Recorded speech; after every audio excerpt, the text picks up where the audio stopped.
Hola, bienvenidos. Mi nombre es José Manuel López García. Memoria y vida. En este vídeo voy a realizar algunos comentarios, análisis o reflexiones sobre algunos fragmentos del libro de Henri Bergson titulado Memoria y vida. Henri Bergson fue un gran filósofo francés que nació en 1859 y murió en 1941. Se le concedió el premio Nobel o Nobel de Literatura en el año 1927 por su estilo elegante y preciso. Fue uno de los filósofos fundamentales del siglo XX, sin ninguna duda. Realmente su filosofía se trasluce, se observa en la gran cantidad de páginas que escribió en los tratados y, por ejemplo, para hacernos una idea de su pensamiento, cabe decir que la idea central de la experiencia que se manifiesta en su filosofía es que hay una serie de hechos situados en el espacio y esto se corresponde con lo que podemos denominar el dominio característico propio de la ciencia, y por otra parte está la intuición de la pura duración, que según Bergson tiene un método que es la filosofía. En Memoria y vida aparecen recogidos bastantes de los temas principales que él trató en su filosofía, en otras obras incluso más técnicas que esta misma, y son fundamentalmente, por decir algunos de estos temas, la naturaleza y los caracteres de la duración, la intuición metódica, la necesidad de una nueva metafísica, la memoria, el impulso vital,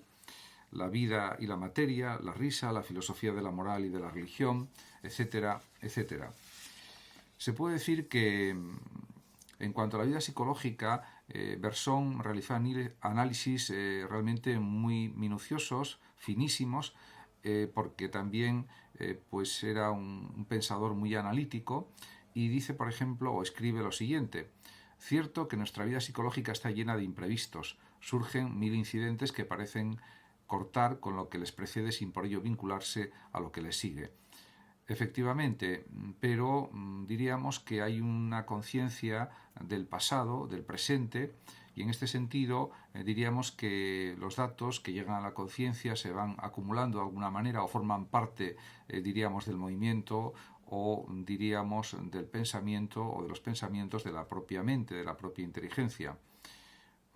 Por tanto, se entiende también perfectamente que escriba Bergson lo siguiente: incluso en el estado de vigilia, la experiencia diaria, dice Bergson, deberá enseñarnos a establecer la diferencia entre la duración-calidad, aquella que la conciencia alcanza de modo inmediato, la que probablemente percibe el animal, y el tiempo, por así decir, materializado, el tiempo hecho cantidad por un desarrollo en el espacio.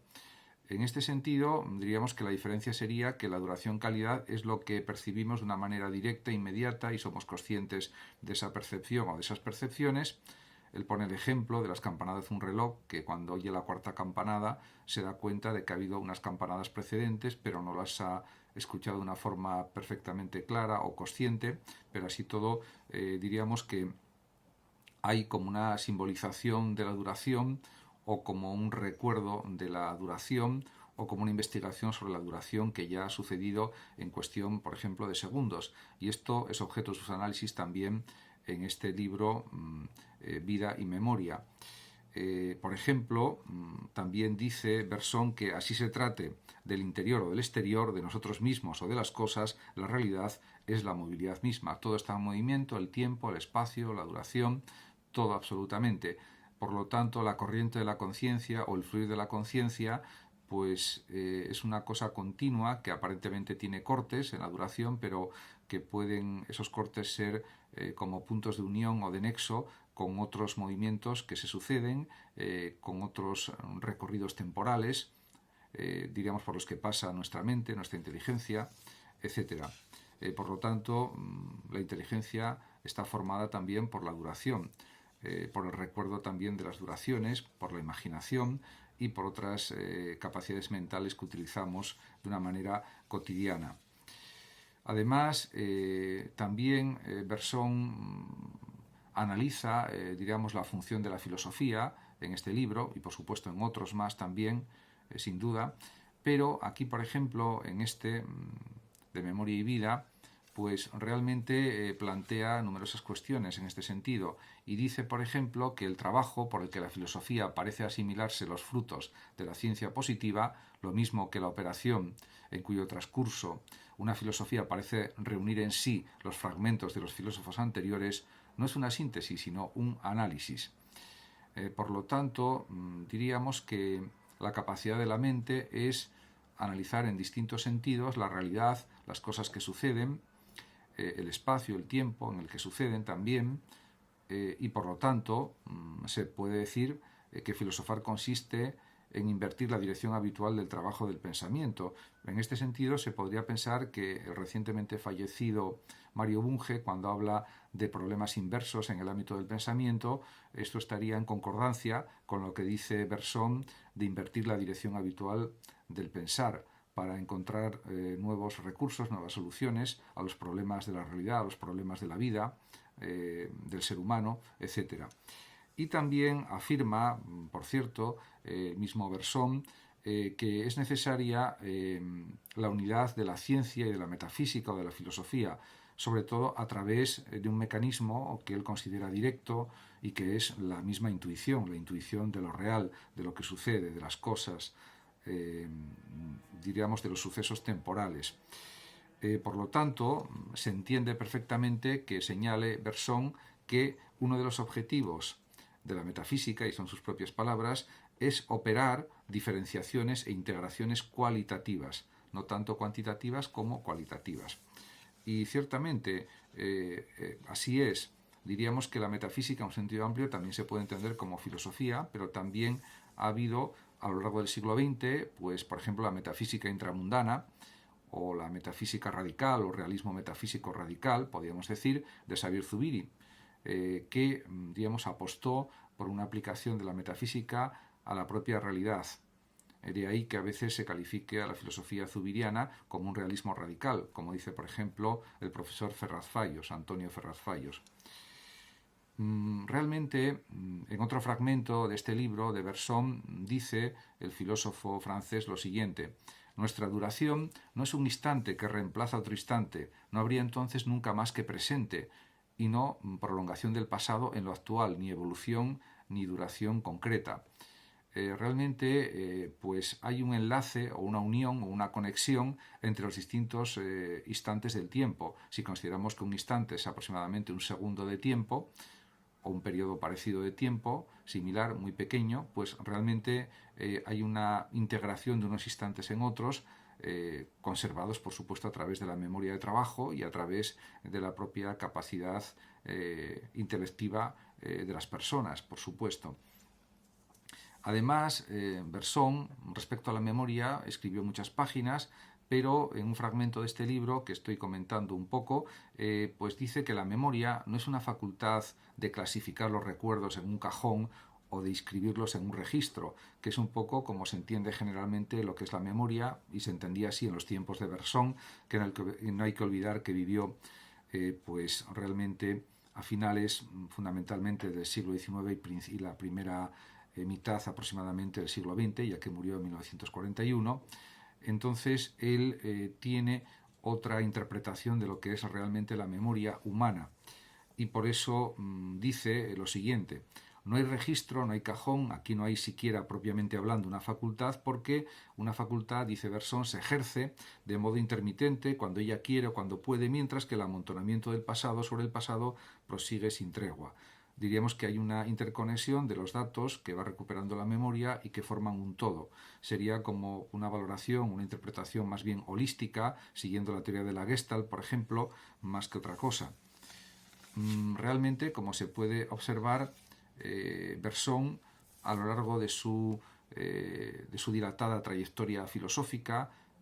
pues trató todos los temas imaginables en el ámbito filosófico, ético, moral, religioso, etc. Es verdad que su filosofía se puede considerar como espiritualista, más bien, pero realmente tiene planteamientos muy acertados en numerosísimas cuestiones de tipo filosófico. Y así, por ejemplo, dice lo siguiente, o escribe lo siguiente: sin duda, no pensamos más que con una pequeña parte de nuestro pasado, pero es con nuestro pasado todo entero, incluida nuestra curvatura de alma original, como deseamos, queremos, actuamos. En efecto, aunque sea una pequeña parte con la que, diríamos, nos comportamos del pasado, porque lo tenemos en cuenta en nuestros actos, o condiciona nuestra forma de ser, o nuestra forma de sentir, de querer, de desear, de actuar, esto ya es algo ya muy significativo, no es algo despreciable o insignificante. Tampoco eso quiere decir que debemos permanecer, diríamos, como seres esclavos del pasado, ni mucho menos. Siempre nos proyectamos hacia el futuro, fundamentalmente, como también dice Ortega y Gasset, que también leyó muy atentamente las obras de Bergson y de otros filósofos, por supuesto, y realmente, en este sentido, él quiere unir lo que es la percepción con el recuerdo, el propio Bergson, y por otra parte quiere tener muy presente la función del pasado desde un punto de vista filosófico, histórico, sociológico, etc. Escribe en relación con el recuerdo Bergson lo siguiente: el recuerdo aparece en todo momento haciendo de doble de la percepción, naciendo con ella, desarrollándose al mismo tiempo y sobreviviéndola porque es de naturaleza distinta a ella. Efectivamente, no cabe duda de que la percepción es dar significado a las sensaciones que captamos a través de numerosos estímulos que llegan a nuestros sentidos, fundamentalmente a través de la vista y del oído, pero también del tacto, en el caso de las personas invidentes, pero realmente, o de otros sentidos, por supuesto, también, que sería algo posible. Realmente, lo que se puede decir es que la diferencia entre la percepción y el recuerdo es que la percepción es algo directo, inmediato, y el recuerdo es algo pues no directo y no inmediato. En ese sentido, recoge lo captado por la percepción en el pasado, que puede ser un pasado más cercano o más lejano. En relación con la filosofía de Bergson, cabe decir que surgió como una reacción frente al positivismo cientista, con el que no estaba muy de acuerdo el propio Henri Bergson, y frente al criticismo kantiano. No estaba de acuerdo, por ejemplo, con el planteamiento acerca del espacio y del tiempo del propio Kant, y en ese sentido desarrolla su propia teoría, o su propia intuición del tiempo, podríamos decir, o de la duración, que es característica de este gran filósofo Bergson. Pero además, Bergson pretendió superar las insuficiencias del evolucionismo de Spencer, y también quería ser indudablemente una filosofía que podemos llamar de la duración. Además, se puede decir que esta metafísica psicológica de la temporalidad sería una constante de todo su pensamiento, como lo es también su antiintelectualismo, su antimecanicismo y su antifinalismo. No cree en las causas finales, tiene pues una interpretación espiritualista de la filosofía y del pensamiento en general, y también apuesta por un renacimiento de la metafísica, entendida como tiempo, como duración, entre otras posibles significaciones que se le pueden atribuir, por supuesto, al pensamiento metafísico. Además, para Bergson, la duración no es un concepto, sino algo que ha de ser intuido. Y en este sentido se aleja del intelectualismo, del conceptualismo kantiano, etc. Podemos decir, además, que Bergson defiende la independencia ontológica y cognoscitiva del espíritu respecto de la materia. En este punto hay que considerar, en descargo de Bergson, de que en los años 1920, 30, 40, 1900, etc., cuando transcurrió su actividad intelectual, todavía se estaba empezando a desarrollar la neurociencia, o a través de Ramón y Cajal, de una manera incipiente, y la medicina todavía tenía que hacer muchísimos descubrimientos en relación con el cerebro. En este sentido, si hubiera vivido pues, unas décadas más tarde, considero que habría cambiado este planteamiento espiritualista respecto de la materia.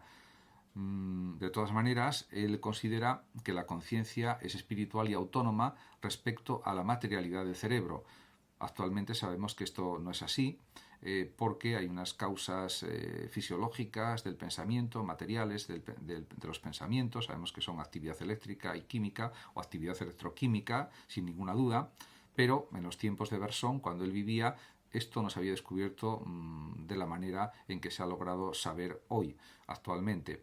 De todas maneras, sí, ya había investigaciones, en cierto sentido, parecido al actual, pero no estaba todo tan desarrollado. Con lo cual, diríamos que el pensamiento de Bersón venía orientado desde finales del siglo XIX, principios del XX, cuando todavía había muchas cosas que descubrir en relación con el funcionamiento de la mente y del cerebro, sobre todo desde un punto de vista materialista, desde un punto de vista médico, científico, podríamos decir. El propio Bersón distingue entre memoria hábito y memoria pura o espiritual, que sería la que capta el tiempo como duración.